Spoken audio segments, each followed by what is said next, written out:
va préparer une recette de curry thaï vert accompagnée de pois gourmands et d'aubergines.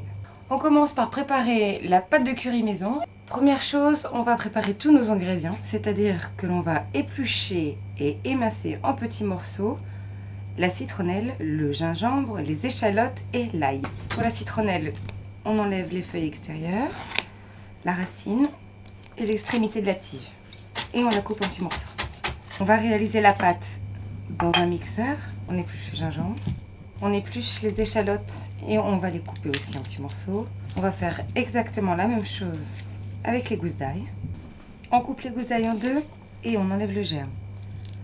Alors le piment, ce sont des piments oiseaux, ce sont des piments qui piquent énormément. Je n'en mettrai que 2.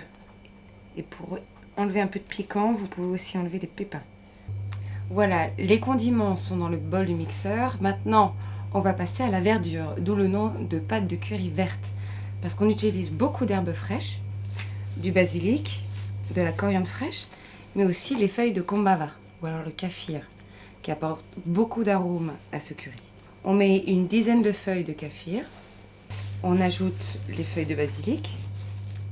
L'idéal, c'est de trouver du basilic thaï. Pour pouvoir mixer correctement, on peut mettre le jus des citrons verts. Pour que les citrons verts soient plus faciles à presser, aplatissez-les sous la paume de la main. Pour le parfum du citron vert, on prélève le zeste. On ajoute le jus des citrons. On va ajouter la sauce de poisson qu'on appelle le gnoc mam, un petit peu d'huile d'arachide, des graines de coriandre moulues, un petit peu de poivre noir et des graines de cumin. On n'oubliera pas la pâte de crevettes saumurée. Ça a une odeur très désagréable, mais ça permet de relever et de donner un goût très caractéristique à la pâte de piment. Enfin, on ajoute la botte de coriandre.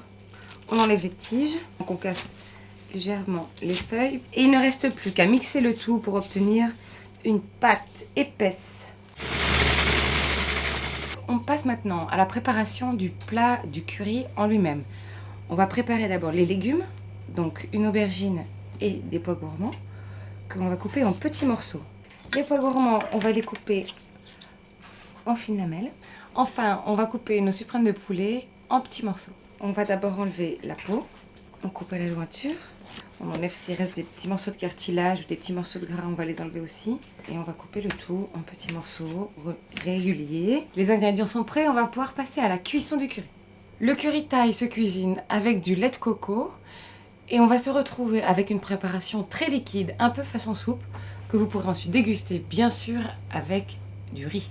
On commence par verser le lait de coco et on va le laisser bouillir quelques minutes jusqu'à ce qu'il tranche légèrement. Une fois que ça bout, on ajoute de la pâte de curry. On va assaisonner avec un petit peu de sel. Et on va mettre les morceaux de poulet en cuisson. On va les pocher dans notre lait de coco bien aromatisé. Et on va laisser cuire notre poulet jusqu'à ce qu'il soit bien blanc et cuit à cœur. Pendant que le poulet cuit, on fait chauffer une poêle, on y met un petit peu d'huile et on va faire sauter les aubergines jusqu'à ce qu'elles soient bien dorées. Les aubergines sont presque cuites, on va donc pouvoir finir le curry de poulet en ajoutant un petit peu de cassonade. On va mélanger, on fait fondre la cassonade un petit peu sur le bord du wok comme ça sera plus facile ensuite à mélanger. On ajoute les pois gourmands que l'on va faire cuire rapidement dans le liquide. Ils doivent rester fermes et croquants. Voilà, et on considère que le curry est cuit, on va pouvoir passer au dressage. L'idéal pour réaliser cette recette, c'est d'aller dénicher des mini aubergines en épicerie asiatique.